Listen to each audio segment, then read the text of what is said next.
letting me interview you. So I would like to ask you 3 questions on Mahatma Gandhi. Okay. So my first question is, what is your perspective on Gandhi and his teachings?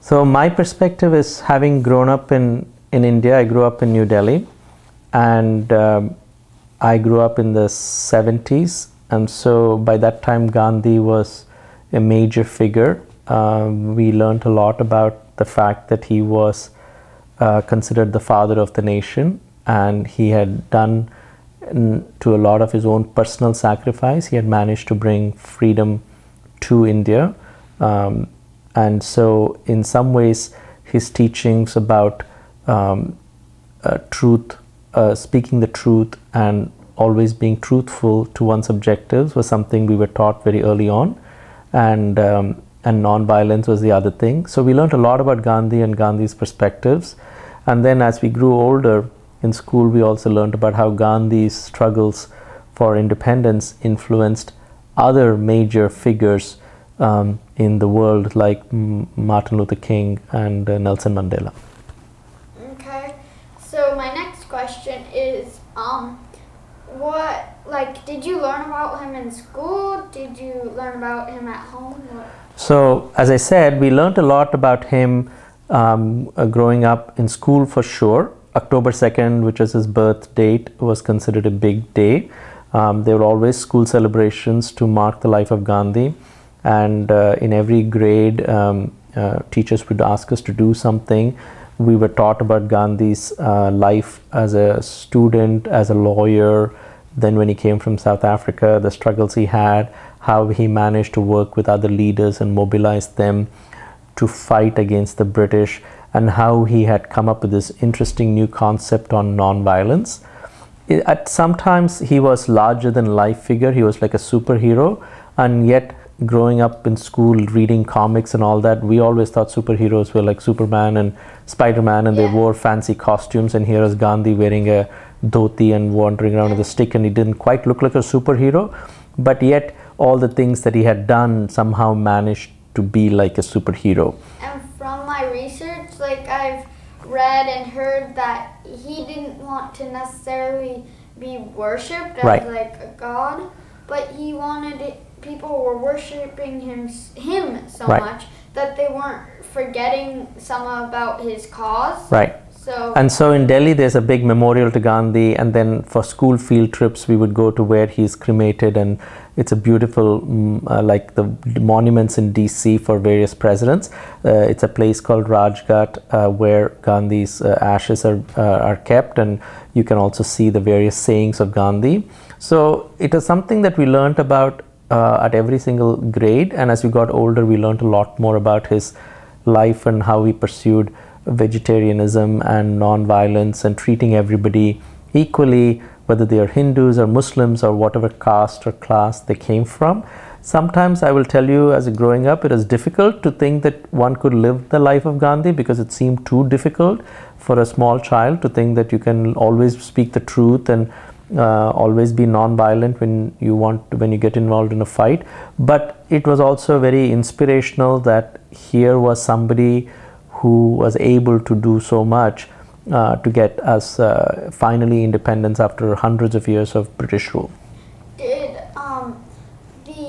As I've heard before, so Gandhi was born in Gujarat, so the attacks and other things in 2002 and 2003, I think, were they because he was born there and because of the partition that he gave to the Muslims No, I mean, India has had this very interesting history with Muslims, considering Muslims have invaded what we call the country of India since maybe the 10th century, and they have always been an interesting relationship, because the Mughals and the other Muslim rulers prior to that and after that, they gave us a lot of good things, whether it's in food and music and the clothes we wear and so on. And they coexisted along with the Hindus and the other people in the country of India. And there were people in the Congress party who were not happy that Gandhi did not fight for keeping the whole country together. In fact, the partition that created West Pakistan and East Pakistan, which is now called Bangladesh, a lot of people felt that Gandhi should have done more to try and prevent the partition. And so what happened in 2002, which is as a result of Hindu-Muslim riots, that tension occasionally flares up, but India has also had lots of Muslims. In fact, India has more Muslims than any other country in the world other than Indonesia. And in fact, no, and other than even, in fact, the richest Indian is a Muslim. Some of the most successful film stars and cricket players are Muslims. So there's a lot of assimilation of Muslims, and yet there is also discrimination because they are seen as being of a different minority. And so seen as, like, I've heard of, like, the lowest caste is the untouchables. Are they considered as, like, untouchable, or are they? No, they're not. They're just considered as a minority, and as every minority, minorities want to have certain rights. And Gandhi, his whole principle was that everyone should be equal, and he went out of the way to uplift the people who are not equal to others. And so that sometimes angered and annoyed the people who had privileges and rights for decades and centuries. But Gandhi believed in his principles, and he was not going to give up on his principles, and that is something to me admired, I think. But it's also very difficult also, I think, because most of us don't live like that all the time. Is Gandhi's teachings and other things portrayed in his, like, family members who still live on the next generation? So growing up, I think when we're your age, let's say 5th grade or 5th standard or 6th standard, it was all about, in some ways it was sort of like worshipping Gandhi. We learnt about Gandhi very superficially. We learnt about his songs, we had to recite his prayers, and we learnt it like that. And as we grew older, then I also was able to form my own opinions. I was able to discuss, read his own books, My Experiments of Truth, and Satyagraha, which is his Truth Shall Always Win, and his non-violence movement. You learned a lot about him. There were 2 or 3 sayings that I think are still extremely relevant today, and we tend to use them without realizing that Gandhi popularized them. The one is, be the change that you want to see in the world around you, and that's something even today we talk about it. So if you want to see some change in the world, then you should first live that life, and otherwise you can't expect everybody else around you to change. Walk the walk. That is very much for what Gandhi said. And an eye for an eye. The other one, an eye for an eye, is a good one, because that is sort of his basis of his non-violence.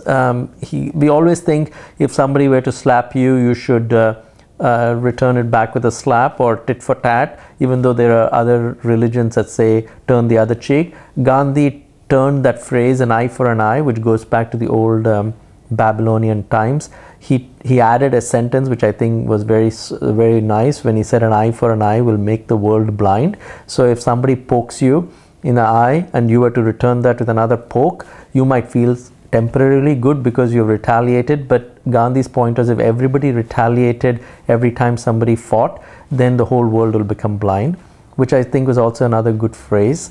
And so I think Gandhi gave us some sentences that we think are take for granted about change and about an eye for an eye, but basically his teachings about truth and non-violence I think are still very, very relevant in a time when you find that all over the world people think that conflict is, the way to resolve a conflict is by fighting rather than through peaceful means. Even though it might take longer, I think ultimately the peaceful means are maybe more sustainable. And you can, like, live by the peaceful means, and that it can solve things even though it takes longer, like you mentioned. It might solve them more successfully, so you don't have ongoing conflict between. Right, because it also means to be peaceful and to not retaliate means you also need to develop your willpower to control your own emotions, and that one thing Gandhi practiced a lot in terms of having self-control and discipline. And not everybody wants to live that life. Gandhi is considered a saint because he had very few means. He wove cloth, as you know, and wore simple cloth. He didn't have very fashionable clothes. He didn't drive around in fashionable cars. So he may be slightly out of place if he were to suddenly be born today, because we have so much technology around us and so much things around us. Gandhi did not care. The other sentence that is very important, I think, when Gandhi said was, there is enough in this world for man's need. There is not enough in this world for man's greed. So in other words, if all of us, if we want to satisfy our basic needs, there's plenty of resources in this world. But the reason we are running out of resources is because we are very greedy, is what Gandhi would say. Everybody wants more and more bigger houses, more cars, more gadgets, more toys, more this. And he says if everybody gets more and more greedy, there is not enough resources. So but that's part like I think at the beginning we were watching the film. When he came back to India from South Africa, he went on a whole like Bharat Darshan, like, kind of tour of India. Pilgrimage of India. And so the guy was talking to him, Charlie, I think. C.F. Andrews, yeah. Yeah, and he was like, okay, like it wasn't paying attention very much because they were driving through a street that had lots of poverty. Right. And so that brings up a good point to your his saying that you mentioned, like all the middle class, well, more of the rich and middle class are taking taking more, which leaves the lots of poor people with really a lot less, which puts them into poverty. Right. And so and poverty is the root cause of a lot of problems. So he was against, he wanted everyone to help uplift the poor and not just say it's the poor's problem that they're poor. He thinks that society should do everything it can. So I think ultimately, Gandhi is one of the most inspirational figures in history, world history of all times. And it doesn't mean it doesn't have its flaws. He's not God. He's not Superman in that sense. And yet, for a simple man to lead such a life and inspire a whole generation in India, but then also generations of people in the US and South Africa and so many other countries around the world, there must have been something to him that I think still resonates why people pay attention to Gandhi. So do you think that if Gandhi was born, like, say yesterday or a few years ago, and he was in this like time, do you think he would, with his nonviolence movement and satyagraha, would he be able to be like a peace ambassador and break up wars, or would it only work if he or people like him were being targeted? Would that also be?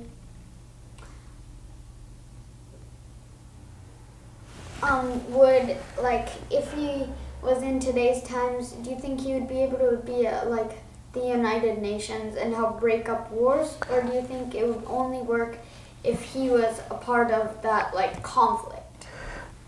That's a good question. I mean, Gandhi, irony was that Gandhi maybe passed away too soon. He was assassinated a year after India's independence, and he never won the Nobel Prize, despite being one of the most peaceful people in some ways. That is a controversy. So whether Gandhi would be as relevant today. So I think you need people like Gandhi in today's times when there's so much violence and conflict, not just between countries, but between different factions and different tribes and different peoples. But he may also be, don't be surprised if suddenly Gandhi were to come up today, whether we will accept him, because you have to be a leader, you need followers, and whether he'll have enough followers, it's an important question. My hope is that if somebody were to be like Gandhi, he would continue to inspire people like you and youngsters to take the path of non-violence, rather than thinking that by firing weapons, that's the only way to solve problems. Yeah. But we don't have anybody like Gandhi right now. So maybe there is a demand for somebody like him if he were to. Wasn't there someone in Delhi a few years ago who went on a big fast? Anna Hazare, he's called. So people who follow what are called Gandhi's principles are called Gandhians. They tend to lead a very principled and simple life, and they aspire to be like Gandhi, even though it's very difficult to be like Gandhi. So a couple of years ago, there was a gentleman by the name of Anna Hazare who was very old, but he also led a very simple life, and he managed to mobilize hundreds and hundreds of thousands of people in the capital of India, Delhi, because he was against corruption, and he wanted people to take action by protesting the government's corrupt practices. Was he just a regular civilian? He was just a civilian who, just by the sheer principles of the life he led, was able to inspire the college people and students to lead a good life. So it is possible, but whether you can sustain it over years, like Gandhi was able to do it for decades, that is the trick question, and that's the key question. Also, I think nowadays they might not accept him also because he need to really make his mark, and sometimes the look can be like people can give misconceptions about him, right, because you might not think that a little man in a loincloth can help stop a war. So that also has to put something in play. They think like a big soldier with a bunch of weapons might be able to do it. Absolutely. I mean, that is very true. So thank you for letting me interview you on this long chat, and your interview will really come in handy. Thank you very much. You're welcome.